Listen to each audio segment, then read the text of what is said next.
जय श्री राम। सभी श्रोताओं का मेरे संत कल्याणवाणी चैनल में हार्दिक स्वागत है। मैं आपके सामने नाम जप की महिमा का दूसरा भाग रख रहा हूँ। पूज्य महाराज जी स्वामी राम सुखदास जी महाराज जी के द्वारा नाम जप के संबंध में शंकाओं का समाधान किया गया है। तो अगला प्रश्न किया है, किसी साधक ने महाराज जी से पूछा कि महाराज, जिसके पाप बहुत हैं वह भगवान का नाम नहीं ले सकता, अतः वह क्या करे? तो महाराज जी का उत्तर है, बात सच्ची है। जिसके अधिक पाप होते हैं वह भगवान का नाम नहीं ले सकता। वैष्णवे भगवत भक्तो प्रसादे हरि नाम निचो अल्प पुण्यवतांग श्रद्धा यथा वन्नैव जायते। अर्थात जिसका पुण्य थोड़ा होता है उसकी भगवान के भक्तों में, भक्ति में, भगवत प्रसाद में और भगवान नाम में श्रद्धा नहीं होती है। अल्प यानी कम पुण्य वालों का। जैसे पित्त का जोर होने पर रोगी को मिश्री भी कड़वी लगती है, परंतु यदि वह मिश्री का सेवन करता रहे तो पित्त शांत हो जाता है और मिश्री फिर उसको मीठी लगने लगती है। ऐसे ही पाप अधिक होने से भगवान का नाम अच्छा नहीं लगता, परंतु नाम जप करना शुरू कर दे तो पाप नष्ट हो जाएंगे और नाम अच्छा मीठा लगने लग जाएगा तथा नाम जप का प्रत्यक्ष लाभ भी उसको दिखने लग जाएगा। अगला प्रश्न है, जिसके भाग्य में नाम लेना लिखा है वह तो नाम ले सकता है, उसके मुख से नाम निकल सकता है, परंतु जिसके भाग्य में नाम लेना नहीं लिखा है वह कैसे नाम ले सकता है? प्रश्न है। तो महाराज जी का उत्तर है, एक होना होता है और एक करना होता है। भाग्य अर्थात पुराने कर्मों का फल होता है और नए कर्म किए जाते हैं, होते नहीं हैं। जैसे व्यापार करते हैं और नफ़ा नुकसान होता है, खेती करते हैं और लाभ हानि होती है, मंत्र का सकाम भाव से जप यानी अनुष्ठान करते हैं और उसका निरोगता आदि फल होता है। बद्रीनारायण जाते हैं, यह करना हुआ, और चलते चलते बद्रीनारायण पहुंच जाते हैं, यह होना हुआ। दवा लेते हैं, यह करना हुआ, और शरीर स्वस्थ या अस्वस्थ हुआ तो यह होना हुआ। हानि लाभ, जीना मरना, यश अपयश, ये सब होने वाले होते हैं, क्योंकि ये पूर्व जन्म के किए हुए कर्मों का फल है। सुनहु भरत भाभी प्रबल, बिलख कहूँ मुनिनाथ, हानि लाभ जीवन मरुन, जस अपजस विधि हाथ। ये दोहा है श्री रामचरितमानस के अयोध्या कांड का। परंतु नाम जप करना नया काम है, यह करने का है, होने का नहीं है। इसको करने में सब स्वतंत्र हैं। हाँ, इसमें इतनी बात होती है कि अगर किसी ने पहले नाम जप किया हुआ है तो नाम जप की महिमा सुनते ही उसकी नाम जप में रुचि हो जाएगी और वह सुगमता से होने लग जाएगा। परंतु पहले जिसका नाम जप किया हुआ नहीं है, अगर वह नाम की महिमा सुने तो उसकी नाम जप में जल्दी रुचि नहीं होगी। अगर नाम जप की महिमा कहने वाला अनुभवी हो तो सुनने वाले की भी नाम में रुचि हो जाएगी और उस अनुभवी के संग में रहने से उसके लिए नाम जप करना भी सुगम हो जाएगा। जो भाग्य में लिखा है वो फल होता है, नया कर्म नहीं। नाम जप करना शुरू कर दें तो वह होने लग जाएगा, क्योंकि नाम जप करना नया कर्म है, नई उपासना है। अतः हमारे भाग्य में नाम जप करना, सत्संग करना, शुभ कर्म करना लिखा हुआ नहीं है। ऐसा कहना बिल्कुल बहानेबाजी है। नाम जप, सत्संग आदि हमारे भाग्य में नहीं है, ऐसा भाव रखना कुसंग है। जो नाम जप आदि करने के भाव का नाश करने वाला है। अगला प्रश्न है, नाम जप से भाग्य यानी प्रारब्ध पलट सकता है क्या? ये प्रश्न है। नाम जप से प्रारब्ध पलट सकता है क्या? तो महाराज जी का उत्तर है हाँ, भगवान नाम के जप से, कीर्तन से प्रारब्ध बदल जाता है। प्रारब्ध यानी जो भाग्य में लिखा हुआ है। और नाम जप और भगवान के नाम के कीर्तन से नया प्रारब्ध बन जाता है। जो वस्तु न मिलने वाली हो वह मिल जाती है, जो असंभव हो वह संभव हो जाता है। ऐसा संतों का, महापुरुषों का अनुभव है। जिसने कर्मों के फल का विधान किया है, उसको कोई पुकारे, उसका नाम ले, तो नाम लेने वाले का प्रारब्ध बदलने में क्या आश्चर्य है। ये जो लोग भीख मांगते फिरते हैं, जिनको पेट भर खाने को भी नहीं मिलता, वे अगर सच्चे हृदय से नाम जप में लग जाएं, तो उनके पास रोटियों का, कपड़ों का ढेर लग जाएगा। उनको किसी चीज़ की कमी नहीं रहेगी। परंतु नाम जप को प्रारब्ध बदलने में, पापों को काटने में नहीं लगाना चाहिए। जैसे अमूल्य रत्न के बदले में कोयला खरीदना बुद्धिमानी नहीं है, ऐसे ही अमूल्य भगवान नाम को तुच्छ कामों में लगाना बुद्धिमानी नहीं है। अगला प्रश्न है, जब केवल नाम जप से ही सब पाप नष्ट हो जाते हैं, तो फिर शास्त्रों में पापों को दूर करने के लिए तरह तरह के प्रायश्चित क्यों बताए गए हैं? ये प्रश्न है। महाराज जी का उत्तर है, नाम जप से ज्ञात, अज्ञात आदि सभी पापों का प्रायश्चित हो जाता है। सभी पाप नष्ट हो जाते हैं। परंतु नाम पर विश्वास न होने से शास्त्रों में तरह तरह के प्रायश्चित बताए गए हैं। अगर नाम पर श्रद्धा विश्वास हो जाए तो दूसरे प्रायश्चित करने की ज़रूरत नहीं है। नाम जप करने वाले भक्त से अगर कोई पाप हो भी जाए, कोई गलती हो जाए, तो उसको दूर करने के लिए दूसरा प्रायश्चित करने की ज़रूरत नहीं है। वह नाम जप को ही तत्परता से करता रहे तो उसी से सब ठीक हो जाएगा। अगला प्रश्न है, अगर कोई सकाम भाव से नाम जप करे तो क्या वह नाम जप फल देकर नष्ट हो जाएगा क्या? महाराज जी का उत्तर है, यद्यपि सांसारिक तुच्छ कामनाओं की पूर्ति के लिए नाम को खर्च करना बुद्धिमानी नहीं है, तथापि अगर सकाम भाव से भी नाम जप किया जाए तो भी नाम का महात्म्य नष्ट नहीं होता। नाम जप करने वाले को पारमार्थिक लाभ होगा ही, क्योंकि नाम का भगवान के साथ साक्षात संबंध है। हाँ, नाम को सांसारिक कामना पूर्ति में लगाकर उसने नाम का जो तिरस्कार किया है, उससे उसको पारमार्थिक लाभ कम होगा। अगर वह तत्परता से नाम में लगा रहेगा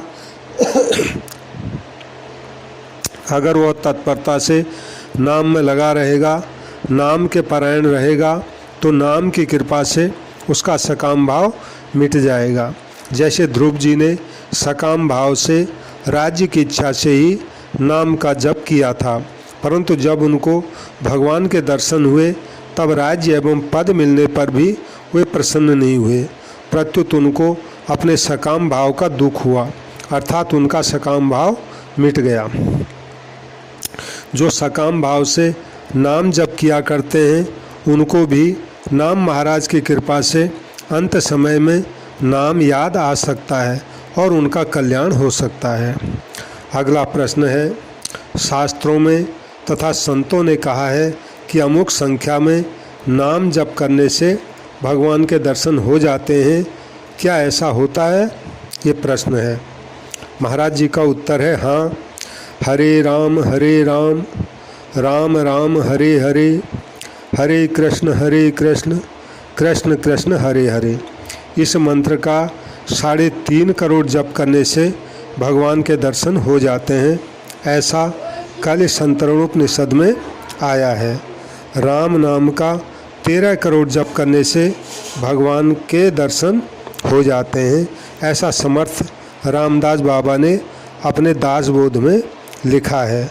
परंतु नाम में, भगवान में श्रद्धा, विश्वास और प्रेम अधिक हो तो उपरयुक्त संख्या से पहले भी भगवान के दर्शन हो सकते हैं। अगला प्रश्न है, नहीं कलि कर्म न भगति विवेको, राम नाम अवलंबन एको। ये चौपाई है बालकांड की। तो ऐसा कहने का क्या तात्पर्य है, प्रश्न है यह। उत्तर है महाराज जी का, कलयुग में यज्ञादि शुभ कर्मों का सांगोपांग होना बहुत कठिन है। उनके विधि विधान को ठीक तरह से जानने वाले पुरुष भी बहुत कम रह गए हैं तथा शुद्ध गोघृत आदि सामग्री मिलनी भी कठिन हो रही है। अतः कलयुग में शुभ कर्मों का अनुष्ठान सांगोपांग न होने से, उसमें विधि विधान की कमी रहने से कर्ता को दोष लगता है। वैधि भक्ति विधि विधान से की जाती है, उसमें किस इष्ट देव का किस विधि से पूजा पाठ होना चाहिए इसको जानने वाले बहुत कम हैं। अतः वह भक्ति करना भी इस कलयुग में कठिन है। ज्ञान मार्ग कठिन है और ज्ञान मार्ग की साधना बताने वाले अनुभवी पुरुषों का मिलना भी बहुत कठिन है। अतः विवेक मार्ग पर चलना कलयुग में बहुत कठिन है। तात्पर्य है कि इस कलयुग में कर्म, भक्ति और ज्ञान इन तीनों का होना बहुत कठिन है, पर भगवान का नाम लेना कठिन नहीं है। भगवान का नाम सभी ले सकते हैं क्योंकि उसमें कोई विधि विधान नहीं है। उसको बालक, स्त्री, पुरुष, वृद्ध, रोगी आदि सभी ले सकते हैं और हर समय, हर परिस्थिति में, हर अवस्था में ले सकते हैं। नाम एक संबोधन है, यानी पुकार है। उसमें आर्त भाव की ही मुख्यता है, विधि की मुख्यता नहीं है। अतः भगवान का नाम लेकर हर एक मनुष्य आर्त भाव से भगवान को पुकार सकता है। अब इस पे शंका है, नाम जप में मन नहीं लगता और मन लगे बिना नाम जप करने में कुछ फायदा नहीं।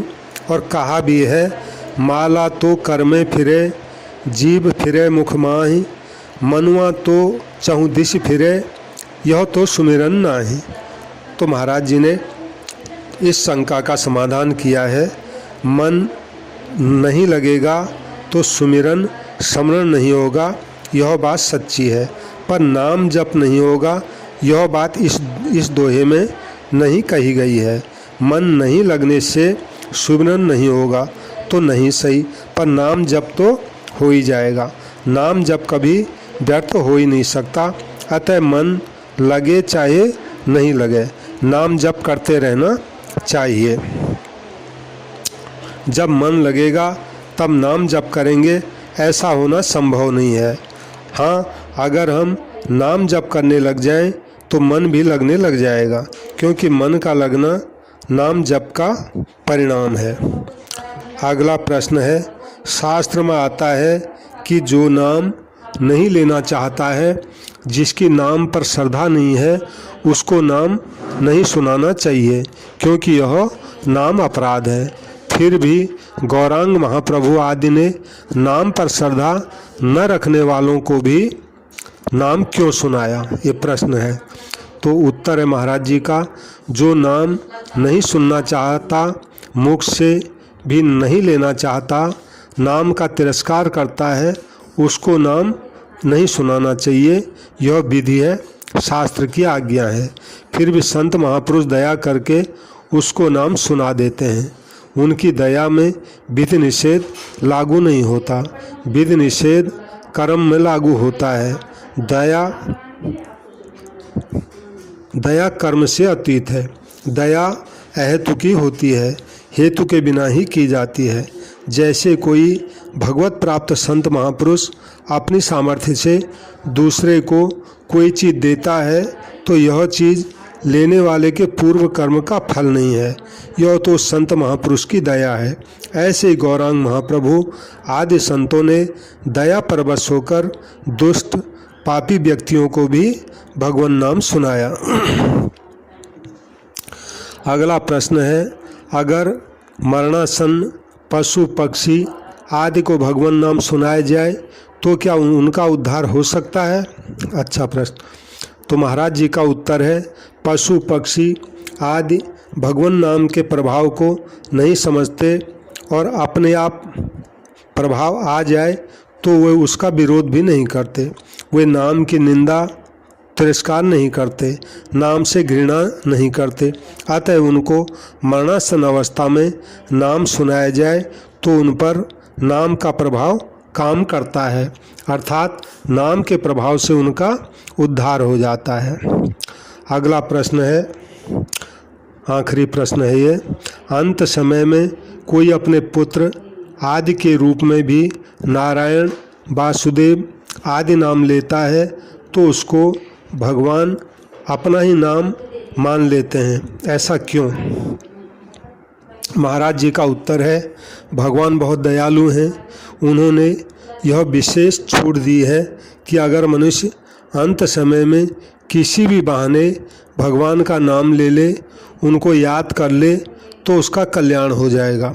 कारण कि भगवान ने जीव का कल्याण करने के लिए उसको मनुष्य शरीर दिया है और जीव ने उस मनुष्य शरीर को स्वीकार किया है। अतः जीव का कल्याण हो जाए तभी भगवान का इस जीव को मनुष्य शरीर देना और जीव का मनुष्य शरीर लेना सार्थक होता है। परंतु जब वह अपना कल्याण किए बिना ही मनुष्य शरीर को छोड़कर जा रहा है, इसलिए भगवान उसको मौका देते हैं कि अब जाते जाते तू किसी भी बहाने मेरा नाम ले ले, मेरे को याद कर ले तो तेरा कल्याण हो जाएगा। जैसे अंत समय में भयानक यमदूत दिखने पर अजामिल ने अपने पुत्र नारायण को पुकारा तो भगवान ने उसको अपना ही नाम मान लिया और अपने चारों पार्षदों को अजामिल के पास भेज दिया। भागवत में ये कथा आती है। तात्पर्य है कि मनुष्य को रात दिन खाते पीते, सोते जागते, चलते फिरते सब समय भगवान का नाम लेते ही रहना चाहिए। जय श्री राम, जय श्री राम। सबसे मेरी प्रार्थना है, कृपया मेरे इस संत कल्याण वाणी चैनल को सब्सक्राइब करें और कथा को लाइक करें और शेयर करें। जय श्री राम, जय श्री राम।